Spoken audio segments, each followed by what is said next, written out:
Hello and good evening. Welcome to our 8th podcast here on Indigenous Podcast. This won't exactly be a podcast because it'll be me and Juan again, but today we're going to be critiquing a man who continues to push the mestizaje mestizo identity on a TED Talk. So yeah, I am surprised. How the hell did he even get on TED Talk about mestizaje? I don't know. We need to be on a TED Talk, but yeah, we're just gonna go after this. A lot of the arguments, what we're gonna use, you might have already heard, but it's always fun to dismantle these. So if you just want to watch somebody get roasted about mestizaje, then tune in. yeah, if you're in the mood for a late night roasting, then please keep watching.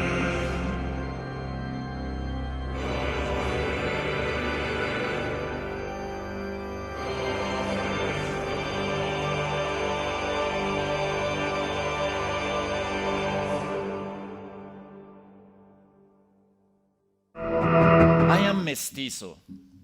This means that my legacy comes from the fusion, or more accurately, the clash of European and indigenous cultures. Since I am Mexican, that means that my cultural background is a mix of Spanish, indigenous cultures from Mesoamerica with African, Jewish, and Arabic in the mix too.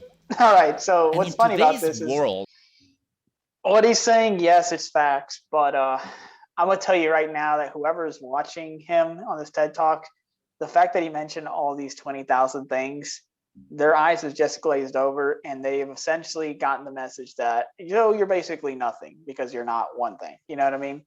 People's minds can be very one track. And I know, at least me, whenever I've run into people that are like, well, I'm like 25% Scottish and 5% this and 5% like a donkey and all.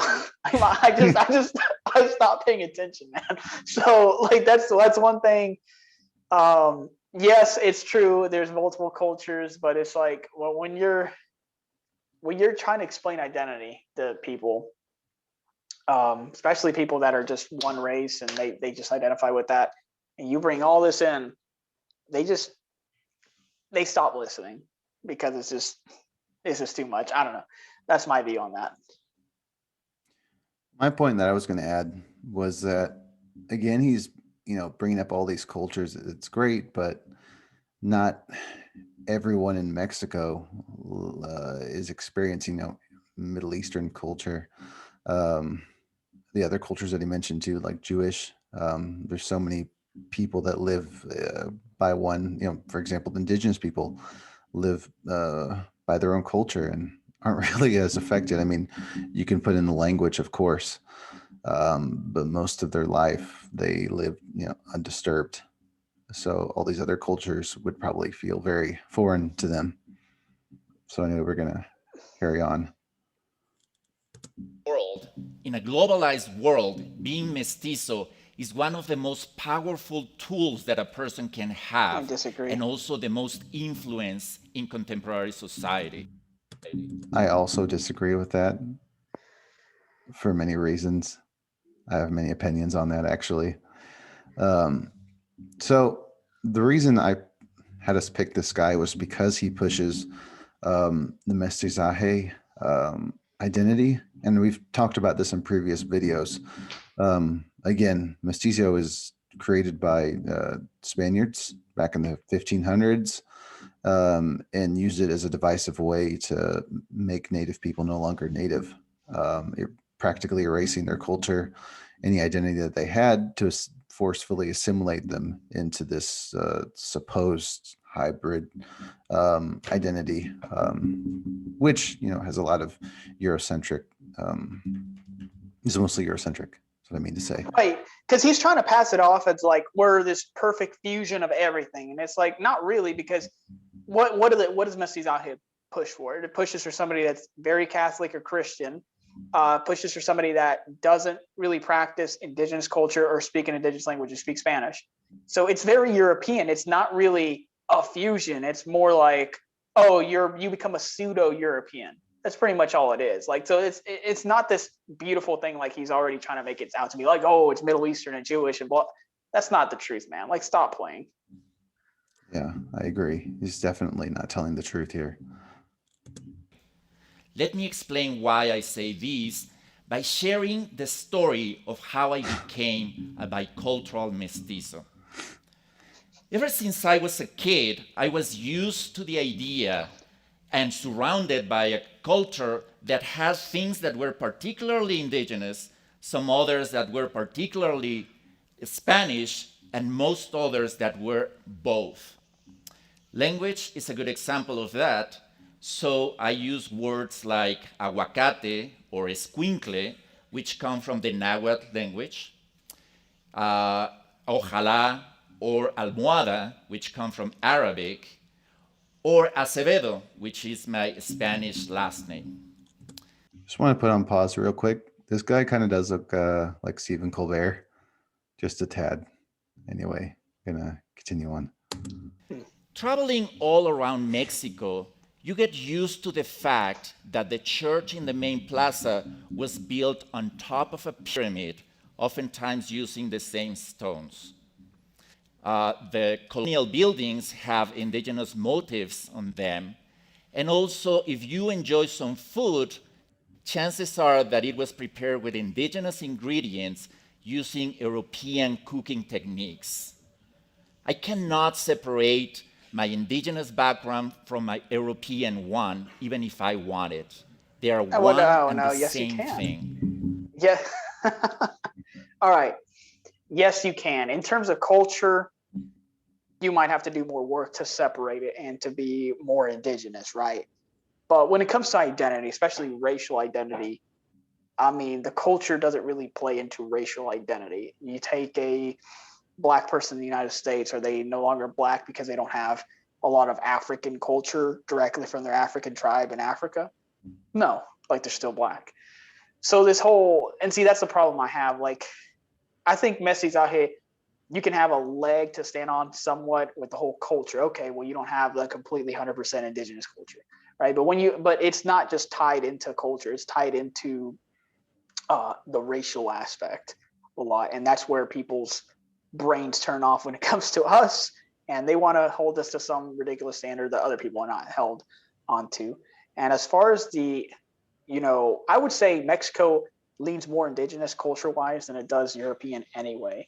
I'll give you an example. Like, the food is very indigenous in general, like tortillas, tamales, all that, very indigenous foods. Another thing is, those like romantic love songs that are really famous in Mexico. Well, the Mexica had those really fantastic love songs, and they would pour their hearts out for their lovers and stuff. And that comes from a book that I've read called Fifth Son by Camilla Townsend. So that was a cultural thing that the Mexica and the natives here had. So I would say it leans more indigenous anyway. So in that case, is it really honest to say, oh, well, it's like half and half? I wouldn't put much stock into that. Yeah. If I'm 80% native and 20% European, what's stopping me from wanting to identify more with my native side? Again, I think I've pushed this before that it is a lot of the media from Mexico and other South and Central American countries that push for the European image, showing that lighter skin is good. I think we stopped at a really good point because he looks very determined to get his point across. Yeah, because he's saying that he can't separate it. Like he really wants to go for that. I can't separate it. I'm part of Europe. I'm part white. I'm part white. Don't take that away from me. Yeah. So, which is like, okay, man, you do you. But like, for people like me, like you, Marcus, like, and a bunch of people that follow us, because we have quite a bit of followers now, like, no, man, fuck you and your mestizaje stuff. Like, we're for our indigenous side, and that's what we want to honor, because historically that's the side that's been ridiculed and oppressed and made to seem like it was savage and no good. And the Europeans came here and they forced us to assimilate. They forced us to take a lot of the European customs. They forced us to be Christian. They enslaved us. The Spanish even had a policy of genocide towards my ancestors, the Guachichiles, for a number of years. They called it by fire and blood because they wanted to get rid of them. So it's like, no, I mean, me wanting to say mestizaje, it's like legitimizing those people that mistreated my ancestors. Why the hell would I do that? And the Criollos after the Spaniards carried on that, those terrible tragedies. I wanted to say something, to our native viewers, is that it doesn't matter, like if you're 70 or 60% native, don't ever let someone else tell you that you can't be something. And if they do, just tell them to take a hike. That's my, best advice, because that's what I'd say. It's like a taco al pastor. A taco al pastor is a type of taco made with a corn tortilla, maize being the staple food of the Americas. I know he's not comparing humans to food. Let's just keep watching and see what happens. With a filling of pork marinated, which comes from Europe, grilled in a Lebanese-style shawarma, and with salsas that are made with tomatoes and chilies that come from the Americas. What makes a taco al pastor delicious is not that it's the combination of all those things. It's all those things together what makes it what it is. So what I'm trying to say is that being mestizo is not the combination of several cultures. Is being all those cultures at the same time. And that's what makes us unique. But see, that's not what happens though, bro. The fact is, being mestizo means that you're no longer indigenous. So you're not all those things. Because we run into this argument every single freaking day. Oh, well, you're mixed, you're not 100%, so therefore you're not indigenous at all. That's the attitude people have. Like, it's because it's a tool meant for erasure. So I completely disagree. Mestizo is just basically being a pseudo-European. You're like a half breed. You're half white. So you're a little better, but you're not the real deal. You'll never be the real deal. But you're halfway there, That's what it is. It's not really being everything at once.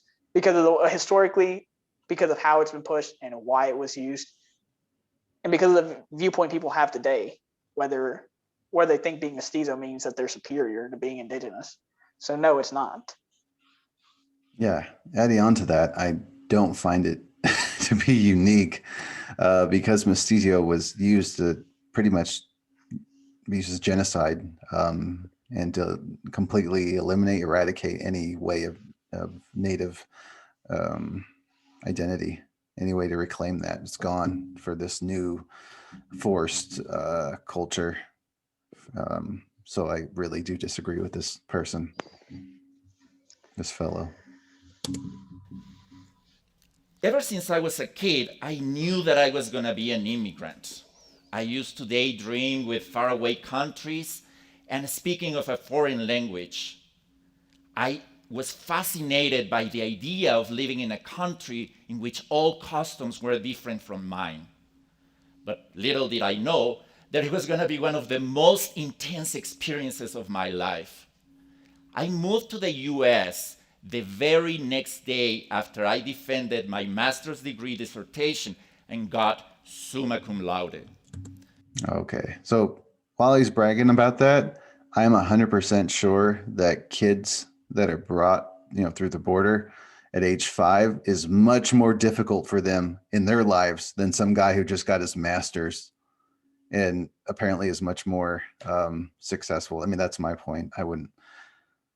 Yeah, I mean, props to him for getting his master's. But yeah, I was brought here when I was 4 years old. I went into kindergarten not knowing a word of English, man. My parents, my dad was here when he was 18, and he learned English without any formal education, without going to classes or anything, just by speaking, just by being here. And in 10 years, he learned it, and now he can speak it just as good as I can. So. There's also that, and it's just like, that's one thing else that bothers me. It's like, here you're regarded as whatever race you look like, regardless if you're 100% or not. Again, Black people, great example. Mixed Asian people, great example. President Barack Obama, not regarded as mulatto, he's regarded as a Black guy. So you're doing yourself a disservice too. You're sabotaging yourself by being like, oh, I'm half white. Oh, I'm mestizo. Nobody cares, man. They see you as what you are. And I don't know if it's the lighting, but he looks pretty native here. I don't know. So it's like, you're doing yourself a disservice, bro. And plus, all the Hispanics that call themselves white are doing themselves a major disservice. You're contributing to that erasure and to that thought process where people don't realize what we are anymore. They think that our race is Hispanic and Latino. They don't even know mestizo is a thing, but like a lot of people don't.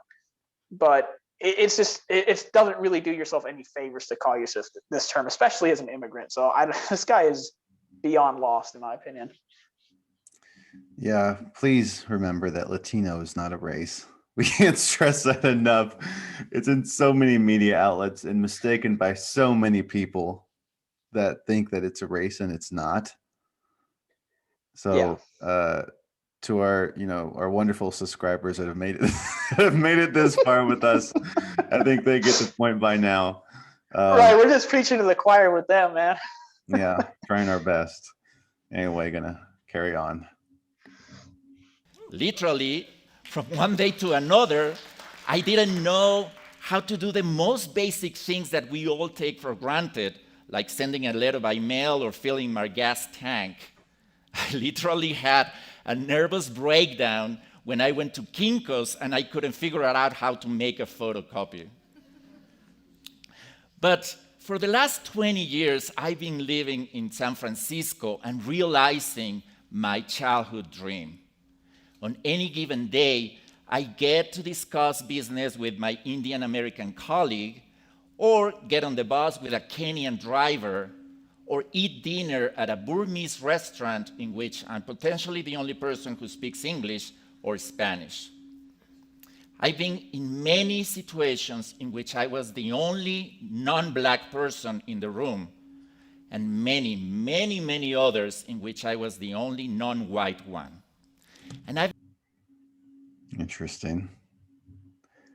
Let me say something first one. I think you said something about native, but when he comes to the light, he looks a little bit more European. I don't know, man. I need to train my brain not to think too much on the skin color thing, because the skin color thing is not everything when it comes to the native stuff. But I'm gonna just say, him saying non-white person, it's like when you say you're essentially calling yourself a half-breed, almost pseudo-white person. So if you really want to stick to I'm not a white person, say that you're native, bro. Like, come on. Like, don't put the one foot out the door and one foot in, man. Like, I have no respect for the medium. Like, oh, I'm just the fence sitter, the eternal fence sitter. That's what he is. I couldn't have said it better myself. Fence sitter sounds pretty good. And I've got to learn a lot about what it means to be and adapt to another culture to the point of making it your own. So, for example, I've learned that in order to thrive in American culture, you have to be very precise in the way that you talk so people get the exact meaning of what you're saying. Or that you have to keep an optimist point of view at all costs, or people will see you as an obstacle. I mean, I feel like you have to be precise in any culture that you're in. So I feel like this guy is really generalizing these points. Yeah, I did. I mean, he got a master's degree, man. You had to be precise, even in Mexico, where I'm assuming he got his master's. But I mean, still, like, if the guy's watching this, I'm going to commend you for getting a master's, for being an immigrant and being successful. You know, we just disagree on identity. You know, no disrespect to your accomplishment. Great job. But I think you could do better in terms of identifying who you really are. Yeah. No, I also agree to that point as well. Could use a little work. Or that you have to keep control of every situation and know exactly what to expect from them. So now, after many years, I use phrases such as, we're on the same page, yes and, or the goal for this meeting is. So I learned that being bicultural is something that comes natural to me. And because I am bicultural, puedo progresar y entender dos culturas diferentes. I am able to progress and to thrive in different cultures. And because I am mestizo, it comes natural to me. I can navigate different cultural contexts. But let's talk about you. I want you to remember the last time that you felt empathy for somebody else. You know, that feeling in which... I feel empathy for this guy's fake points on identity.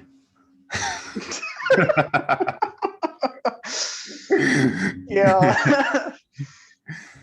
Anyway, I had to add that in.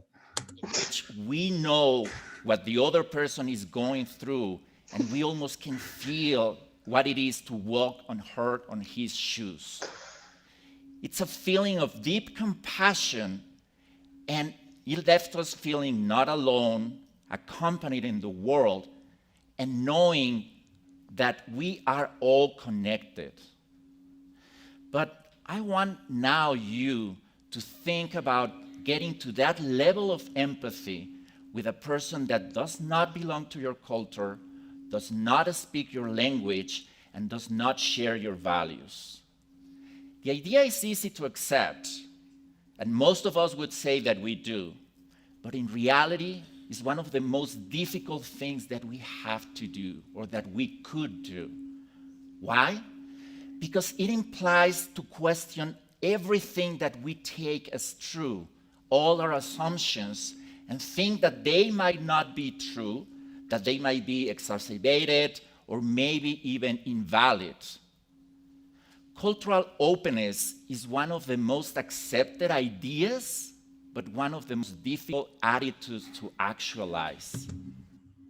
So, like you said, Juan, I do commend him for some of the things he said, but I feel like if he really was, for the cultural openness, he would, recognize more of this native identity than going about talking about these mestizo, and then like talking about how unique it is, Right, like it's really not that unique, man. It like I said, it's just been a tool for erasure, and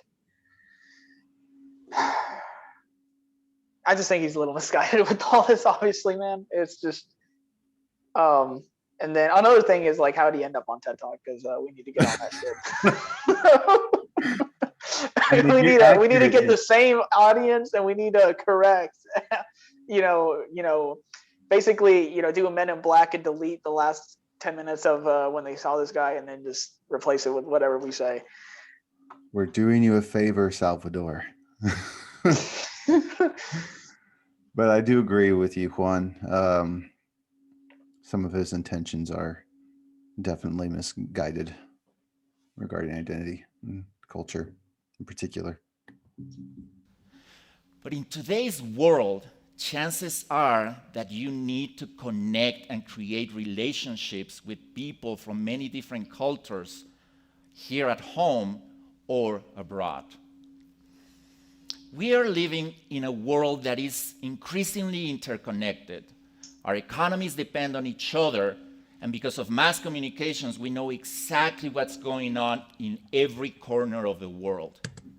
This video was made in 2018. I feel like most of his audience would probably already know that we're pretty connected. Dude, I thought for a second he was about to go off the rails and be like, because we're all interconnected, we're all mestizo, all of us. I thought he was going to go that route, dude. That shit would have been fun.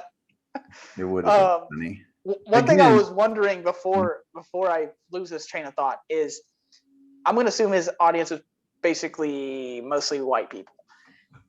Do you think that it fully registers with a lot of white people when you say Indigenous and European. Do you think it really registers, or do you think it would register more if you said European and Native American? Because I think it would be better. I think it registers in most people's minds if you say Native American instead of Indigenous. Now, Indigenous might be a better term, more accurate, because you have the problem with the whole American name in general. But I think Native American is more impactful and recognizable than Indigenous. I think Indigenous can fly below the radar. What do you think? I think so too. And I've had this discussion with someone else before, and it's hard because when people think of Indigenous, they'll just be like, well, yeah, anyone can be Indigenous, to their own country. So like when people think of Native American, it's like, oh yeah, here, in the US, the Americas and whatnot. But, like you said, Indigenous can also play its part as well. Yeah. I think it's a more accurate term, but I'm just saying, like, I think Native Americans packs a bigger punch because if you're like, okay, well, down in Mexico, we're Native American and Spanish. I think that gets people's eyes wider, and they're like, oh, okay, they grasp it more than saying Indigenous, because I don't think people realize completely when you say Indigenous if they really think about it that much, as opposed to Native American. I don't think so either. And it's just something for in the future. I hope people can understand more, like the importance of identity in the Americas, particularly with us. Yeah. Yet we're getting to a point in which we can also establish interpersonal connections with people from all around the world, or people from many different cultures around us. It's not at the macro level anymore. We're getting to a point in which we can establish deep, meaningful connections with people from any sort of background. So being mestizo and bicultural comes handy when you want to establish these type of connections. Gosh, dang it. Like, again. He's not gonna stop saying it, bro. Stop saying it, Salvador. Why? Like, African Americans are essentially, you could call them mestizo. You could call white Americans mestizo. You could call people in Spain mestizo. You could call everybody's mestizo, bro. Like, everyone could be called. So why specifically do you point us out? Like, leave us alone. Yeah, dude, that's what I'm saying, dude. Like that's just what's silly, man. Like, you gotta say half breed. Oh, well, we're just because I'm half breed, I'm so special because I'm a half breed, like an animal. Like, dude, come on, man. Like nobody else calls themselves fucking half breeds, dude. Like, come on, it's embarrassing. Yeah, are you gonna call Spaniards half breeds? No, I know you're not gonna call African Americans half breeds. Yeah, certainly. You get punched in the face, you say that shit, dude. Yeah. So why do you? Anyway, I get too worked up. We're going to gets you triggered, dude. Every time you hear the word, you just get triggered, dude. Oh, I'm triggered. Going to carry on with this video, though. I want you to picture this. I am sitting in Dolores Park in San Francisco with one of my best friends, who happens to be a white man from Detroit. And we're sharing our struggles and our passions about our businesses and our relationships, our families, and feeling that deep level of connection, while at the same time acknowledging that there's a whole lot that we don't understand about each other and that we don't know how it works. Was he saying that because he's white? Continue. Yeah, for a second I thought he was gonna go off and be like, "Oh, I was with the black mestizo." Oh no. Okay, yeah, I'm just being stupid.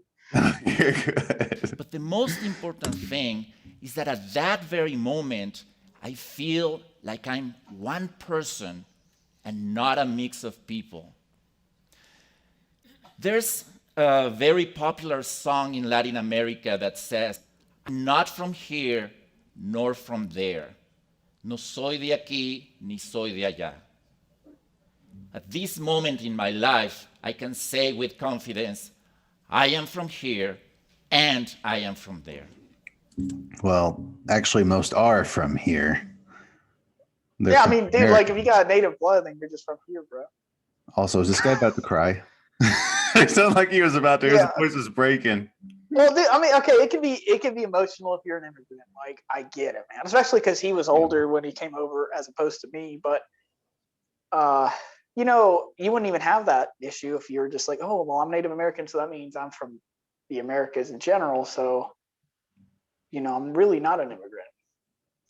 That'd be an easy way to just cut out the dilemma there. Yeah, man, I feel like we're ripping this guy to shreds. Almost feel kind of bad. Well, I'm pretty sure we're gonna get some haters in the comments, dude. We already have our little crew of haters. Like, well, I might should I mention his username? I memorized one of the usernames, dude. Like, always wants to comment in dissent, dude. I mean, if he subs, then he's only helping us. I don't even know if he's subbed or not, dude, but I swear he's like a fly. He comes up on every video, dude. He gives us views, so let him keep on coming on. All right, we got like a minute left. We're gonna finish this up. In today's world, being mestizo and bicultural is one of the most powerful things that we have in our society. Okay, then call the rest of the world that. Jesus Christ. Everybody's mestizo. Everybody. I'm getting more triggered. He's lucky we got 40 seconds left. Let's just end him. We just end him now before he says it one more time. Nah, go ahead, dude. One more time. Because Latinos, bicultural Latinos. All right. Latinos specifically know how to navigate the turbulent waters of intercultural communication. So if you want to establish meaningful relationships in a globalized world, but also here at home, pay attention to what bicultural Latinos are doing nowadays. Because we're on recording video, I'm going to hold back from saying the words that I want to say. But Christ, just we'll finish this up. Gracias. Mestizo world. So this guy here, this buddy, is our perfect example number one, who pushes this mestizo Latino identity, regardless of if he knows that he's erasing native culture or not, does not matter. He's still pushing this, and I'm sure if we brought this up, if we ever met him in person, he would strongly disagree with our points. Oh yeah, dude. He'd be like, you guys aren't native. You're not 100%. You're not 100. Oh. He'd sound like just like that idiot Spanish conquistador that I impersonated that one time. Yeah, we have books and sources that say how bad mestizo is and how it really is a divisive word that should probably come to an end. And yet this fellow keeps using it. And see, we're not like, and our sources are indigenous sources from up here, like a lot of northern natives agree. Jack Forbes is one of them. Russell Means, I think that's your mentor right there. Marcus, you watch more of him. I do. But there's also a Mexican anthropologist called Francisco Navarrete. He wrote a book called Racist Mexico. It's in Spanish. I'm reading it now, but I mean, just because we aren't living in Mexico or part of Mexican society, I mean, our way of thinking is not anything new. There's people in Mexico that are saying the same stuff we're saying, you know, so. Yeah, God, this guy, like we said earlier in the video, is very misguided with identity and culture. He makes Latinos out to be some sort of race when they are not. At least that's what I got from the video towards the end here. Oh, dude, mestizo also sounds like a really nasty, lame ass type of like cheese or some shit, dude. And I asked the person who criticizes us, if you are so for indigenous rights, So for promoting, equality amongst natives, and if you consider us natives, of course, then why are you for Mestizo? Like, do you not know that it's created by Spaniards, like conquistadors? The guys that hated us. I, I mean, I can understand the government because obviously most of the government probably doesn't like us. I have factual proof as to why.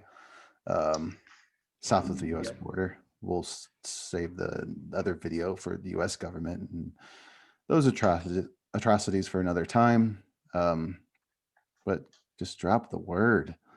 Come on, Salvador. Yeah, dude. Dude, you know what? It would be 100% improvement on using that word. Just simply saying mixed to be 100% improvement. Like the fact that it's like, I just hate mestizo so much, dude. And what really gets me is those idiots, like those haters that debate with us all the time. And it's like they're speaking English, right? They write a whole paragraph in English, and then they'll fucking use that one word in Spanish, mestizo. And it's like, dude, are you freaking stupid? Speak English and just say mixed. Like what the it's like people that don't even speak Spanish like try to use the word like mestizo like as if they speak Spanish. It's like, no, you guys are freaking clowns. Like shut the hell up. Anyway, yeah, I would agree that they are clowns. Yeah. Excuse We'll probably me. get a couple of dislikes from them. Oh, I'm sure we'll probably get a couple dislikes from here and there, but this is actually the first video where I was really almost able to be really vent on this guy because this guy got me triggered from the start. I knew when I found this video, I was like, hey, Juan, I got somebody we can roast. And what was I gonna say? I'm thankful we found this man. Anyway, before we get any more haters, just wanted to thank our loyal subs and our friends, fellow allies that have supported us this time. We really appreciate all your support, and we look forward to making more videos for you to entertain you during your COVID life and beyond. Anyway, hell yeah. Yeah, but it is pretty late, so we will be signing off. Unless you had anything else to add, Juan? Or No, I mean just thank you guys for our loyal subs. I really appreciate you guys. 259 climbing. So I'm glad we're getting more of the word out. Yeah, we love you guys. Anyway, we're gonna call it an end for there, and y'all have a good night or a good morning.